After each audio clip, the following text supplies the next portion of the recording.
Hello po mga kamatyas, wala po akong boses ngayon, ayan. Kaya i-adjust ko lang po yung volume ng aking mikropono ha. At isang game lang po i-analyze natin ngayon at laro ni world number 1 Magnus Carlsen and Hans Smoke Niemann. Ayan, di po ako makakabira talaga ha kasi namalat po ako. Siguro may lamig. Ayan, pero ganun pa man dahil sa dami po ng nag-aabang sa atin daily ng ating uploads ay sisikapin ko po na maka-upload tayo at makapag-analyze tayo ng interesting championship ito between Magnus and Hans Smoke Niemann nitong nakaraang Title Tuesday. Simulan na po natin. Pero bago po tayo magpatuloy ay atin munang sagutan ang puzzle na iniwan natin hatid sa atin ng Internet Chess Club. Grabe yung aking boses, parang may effects no? Ayan, ito po yung iniwan nating puzzle kahapon. At ang solution, ito po, congrats sa mga nakakita. Rook to C5, atake sa knight. Tapos saka check. Check. Okay, aangat. And then Check. rook C7. And then kuha yun. And then makukuha din po yung pawn sa B3. Alright? Ang cute ang boses ko. Hindi ako makasigaw nito. Ayan, ang blunderations. Ayan mga kamatyas, adjust ko na lang po yung aking mikropono ha. Pasensya na, sana maintindihan nyo pa rin. Wala talaga, naubos ang boses ko kahapon. Sabi nila nag-concert daw ako. At ang today's video, ito po. Mamaya po yung shoutout sa last part ng video. Ayan, ito po yung bago nating puzzle. Ano kaya ang ginawa ditong winning move ni Garry Kasparov? Siya po ay, walang nakalagay na age no, pero laro po ni Kasparov ito eh. Dito siya sinabihan na siya daw ay mayroong hundreds of eyes. Marami raw siyang mata. Bakit kaya? O ayan, sige po, paki-analyze nyo ang perfect way na ginawa dito ni Kasparov. At sa susunod po nating uploads ay yan po ang ating papasadahan at isa-shoutout natin yung mga makakasagot. Okay, so ngayon po ay pasadahan na natin ang naging laro nila Niemann and Magnus Carlsen. Championship po ito, no? Very crucial round. Nag-E4 si Niemann, E5 si Magnus, Knight F3, Knight C6, at nag-Bishop C4 kung tawagin po ay approaching, ayun, Gyoko Piano. Kasi yung Bishop E7, Italian game yun eh. Nag-castling, nag-H3, so very normal no, to protect the G4 sa mga possible na atake like pin, mga ganon. So nagsi-C3 talaga no, to protect the D4 and B4 para magdi-D4 and magbi-B4 at nag-A6. Ayan, pagka ganito po, not just only Bishop A7 pag inatake yung Bishop, pero ang isa sa purpose niyan ay kapag nag-Knight A5, mahuhuli talaga yung Bishop. Walang Bishop B5 na ganong ikot na makakatakbo pa. Pero dito, welcome kay Magnus, ibang klase linya, no? Nag-H6 lang. So, kasi pag nag-Knight B3, magbi-Bishop B3 lang mga ganong line. Or B4, tapos capture dun sa sabay. Ayan. So, nag-A4 na dito para ma-secure na kapag nag-Knight A5 ay makakapag-Bishop A2, Bishop A7, at nag-B4. Okay, very typical. Normal na normal pa po yan. So, mag-B5 dito para maka-atake mamaya. Very typical, normal din yung maneuver ng knight papunta sa G6 para dyan po makapag-concentrate. Okay, nag-D4, pressure sa E5, knight G6, support sa E5, at nag-Bishop D3, at nag-Rook to E8. Ayan, okay. So, para may control dyan at ang lumalabas po na novelty of this game. Dahil ayon po sa naitalapang record, Knight H5 and then going to F4 ang idea ng old line. May mga nagtatanong po na, Coach, sino ba ang gumagawa ng novelty? Paano na itatala? Ayan, interesting question. Ang novelty po, mostly ang gumagawa ay human or player talaga na tao. Ayan. Meron din naman kapag computer games, pero mas ino-honor po talaga yung nagawang tira ng tao. Yan. Ang pinagkuhanan, computer. Mostly ang pinagkukuhanan ngayon ng novelties, yung mga bagong wala sa linya, wala sa bookline, sa computer na eh. O dahil ginawa po ito ni Magnus na wala sa bookline.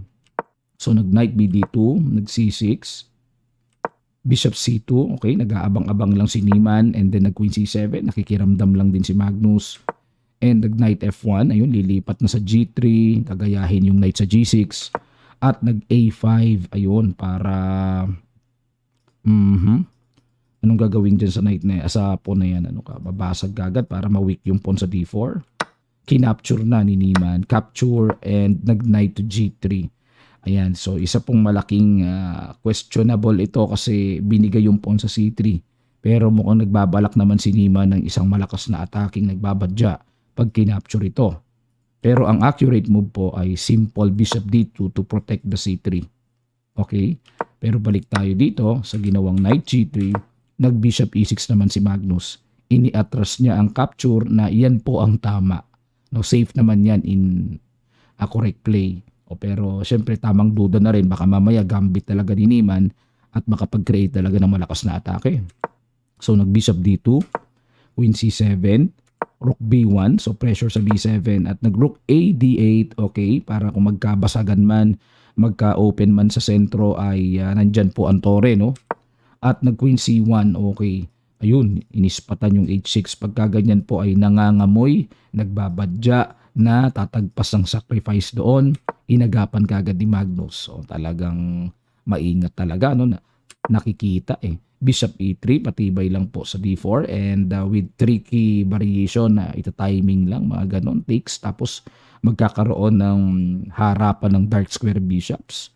At dito nag-rook A8, inagapan ni Magnus na suportahan yung bishop. Queen D2, okay, develop lang, paislog-islog lang, bumalik uli. Kasi kung kakapturin po yan, magkakaroon naman ng atake sa queen. At nag-queen C1 uli si Niemann. So, dito po ay nagparamdam si Niemann. Okay, pabalik-balik tayo. It's a draw. Oh.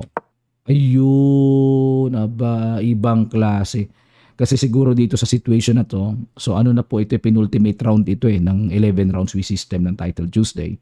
Siguro kung madodraw niya, talagang, kasi perfect points si Magnus So, ayaw ni Niemann. Gusto talaga ni Niemann mag-champion. Kaya, pinipilit niyang play on at ayaw niya ng tabla. Binago niya Tiniret niya ang pawn sa B7 at nag-rook E7, simple defense. Nag-rook A D1 and nag-queen to A5. Okay. Binigyan ng question mark itong tira ni Magnus. Dapat daw po ang tira ay rook E, E8. Grabe ang kunat, Abang-abang talaga.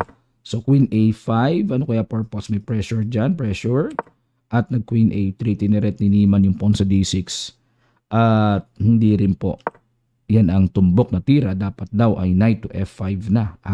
Takihin na yung tore. Oo nga, no. Unang tingin pa lang talagang kitang malakas na itong knight F5. Pag kinapture kasi capture, tipong may pressure sa knight. Tapos yung bishop pa nakaturo pa sa king. So, mayroong something na complications, So, nag-queen A3, balik tayo. Nag-rook A E8. Pakain to. Kasi may bawi dito. Okay. Nag-bishop dito muna, depensa. At nag-queen C7, dinipensa na rin ang pawn sa D6. At nag-bishop E3. Okay. At nag-rook, queen A5. Kala ko babalik doon. So, queen A5. Nag-rook C1. Okay, at rook C1, anong plano? Bishop B1. So, ito na po yung portion na talagang kailangan rich in positional play ka rin, mga strategies, and dapat marunong din po talaga magbasa ng position. So, at nag-king G8, umilag na rin sa potential strong light square diagonal papunta sa king. At nag-queen takes D6. Blunderations! Hindi po ako makasigaw. Pasensya na po. Dapat daw ang tira dito ay rook to B1. Okay, pressure lang. Grabe, ito yung portion talaga na islog-islogan. Kumbaga, kailangan mo dito ng patience, energy. Hindi ka pwede magwala ng basta-basta. Ayan. So, ang tamang tira daw rook B1 pero kinapture dito ni Niemann. Okay, pag-capture dyan, kinapture din naman ni Magnus yung pawn C3. Binawian. Pero mga kamatyas, may na-miss si Magnus na very strong move na almost paano nga itatakas yung queen. C5 ang na-miss ni Magnus. So papaano itatakas yung queen? That's the big question mga kamatyas. Magro-rook D7 Longko lights. Ano ang pangsalba? Yan ang tanong. Halimbawa kung mag-knight takes E5, may bishop b8, ayun naman ang sundot. So wala po talagang pupuntahan yung reyna. Kung capturein man to, capture, pero bitin naman yung one piece down naman. O one piece down ang puti. Ayan mga kamatsas. Kaya talagang hindi talaga pwede yun, ano? O pero pinasarap ni Magnus, ang gusto niya is yung talagang bawi-bawi lang ng pawn. So kinapture ang pawn e5 at nag-rook d7. Okay. Sinadya po talaga ni Niemann na mag-sacrifice na. Okay, takes. Para sa akin po, nagagandahan ako sa puti. Bakit? Kasi bishop pair yan. And then may e5. Ayan, medyo bumubuka-buka na yung boses ko. No? Nawawala na yung mga kanina. May sabit-sabit pa eh. Ayan, salamat sa Diyos. At nag-i-improve ang boses ko. Hanggat buhay po yung bishop pair, I believe controllable to, no? Tapos, or manageable. Tapos, may e5 pa ako nakikita to establish the strong d6 pass pawn. Okay, but needs talagang kailangan accurate talaga. Knight. Yun. Okay. So, dapat daw po ang tira is knight takes e5, queen takes e5, tapos ay rook ed1. Yan ang tamang tira. To support the pass pawn. Tapos may nakikita pa akong bishop d4, mga ganon. Yan. So, kita nyo naman sa evaluation bar, safe na safe dito ang ginawa ni Niemann. Tama naman eh. Pero itong mga knight d4, yung mga inaccuracies na ganyan, yun ang mabigat. Yan ang mabigat na dapat ingatan niya. Queen a5, good move. Yung bishop po sa a7, ay yun lang. Pag capture, doon nakaka-capture, which is yung bishop na yan ay very strong. Malakas yan eh. O takbo, knight c7, rook d8, ayun o. Parang feeling ko hihina yung pass pawn pag nawala yung dark square bishop eh. Rook ed1, support sa d-pawn, and g6 para patayin ang pag-progress pa, no? Kasi pag na-follow upan pa ng knight, may mga something eh. Knight to e2, so saan iikot yan? Queen c5, ayun, grabe, hindi man lang natatakot si Magnus na kahit nandyan ang tore. Kasi nga po, wala pa namang sapat na pupuntahan ng bishop to discovered or to give discovered attack, no? Wala pa siyang sapat na pupuntahan eh. O bishop b1 pero hindi pa naman ganun kalakas. Queen a3, f4, inatake ang knight. Knight d7, yun. Dapat daw po dito is queen to e3. Na-miss na naman ni Magnus. So, yan po, no? Pagka nag-king f1, para protection sa knight, may knight to knight fg4. Threatening matchas sa f2. At yan po ay bahagi na rin ng pagkawala ng dark square bishop, no? Kaya humina yung f2. So, ayun, dami talagang komplikasyon nung nawala yung bishop. Yun ang naging mitya dito eh, yung pagkawala ng dark square bishop, no? Ng pagkahirap ng posisyon ni Niemann. So dito po balik tayo, nag-knight d7 si Magnus and nag-rook c3, queen takes a4 at nag-bishop c2. So sangga lang kasi naka-threat. At nag-queen to a7 checking f1, knight c5 at nag-e5 na. Knight e4, rook f3. Ayan, syempre mamatchasin, kailangang depensahan. Nag-queen c2 kung counter attack at nag-knight d4. Okay, dinipensahan ng bishop. Queen c4 check. Ayun, mga kamatsas. Sumablay din si Magnus. Kung sa bagay po, medyo maikli na rin ang oras, ano? Pero dapat daw ang tira ay knight takes d6. Practical na lang na tanggalin yung pawn na yan kapag capture. Yan na lang po ang practical. So, wala nang complications. Yung knight naman sa c7 ay parang misplace eh. Baka mamaya pag queen a5 tamaan din at hindi ma-rescue yung knight sa c7. So, tapos hindi naman coordinated, ano? Ayan po, no? So, balik tayo. Pero nag-queen c4 check. King g1.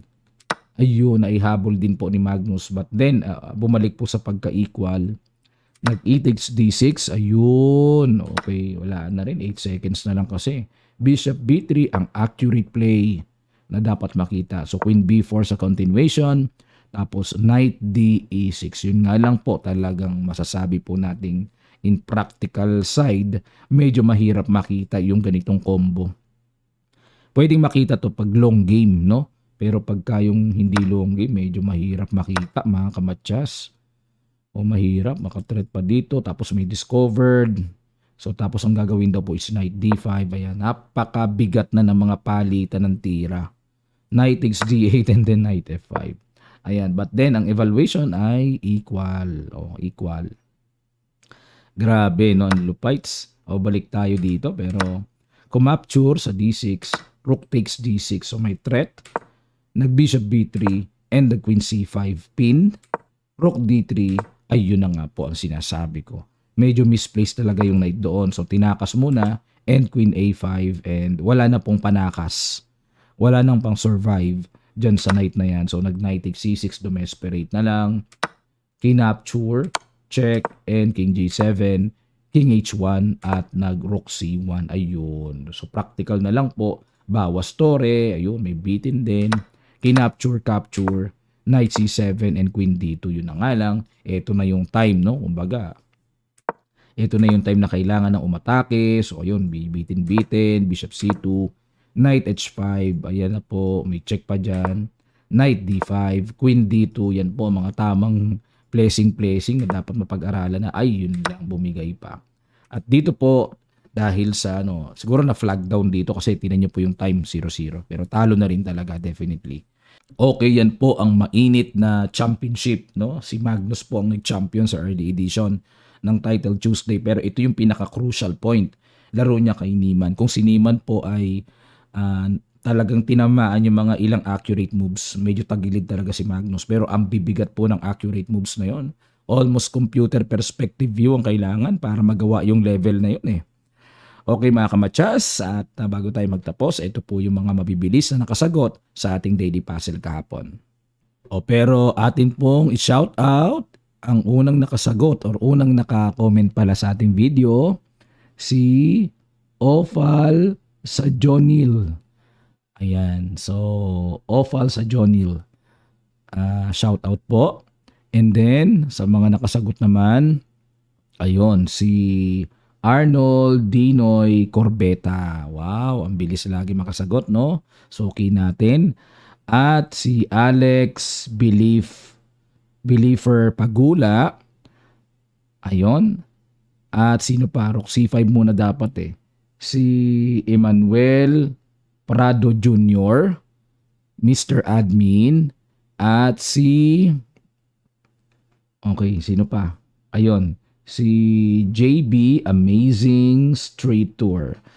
Yan, congratulations po. Shout out. At sana po masagutan nyo yung ating in-upload dito na or ipinakita natin na last puzzle ng ating Internet Chess Club. Maraming salamat po mga kamatsas. At pinag-iimbita ko po yung aking weekly training. Ayan. So, di man po makapag-live dahil ganito boses pero may reschedule naman po and automatically, di man po kayo maka-attend ng live ay may record. And then, basta sa automatic po yun, mayroong pag in-upload, mapapanood at papapanood nyo once na mag-register kayo. Ayun, no? Sa mga gusto pong mag-rigid training, especially sa opening at middle game, join na po kayo. Tamang-tama po, ang link ay nasa description below lang. Maraming salamat po. Magkita-kita pa tayo sa mga susunod pang chess updates.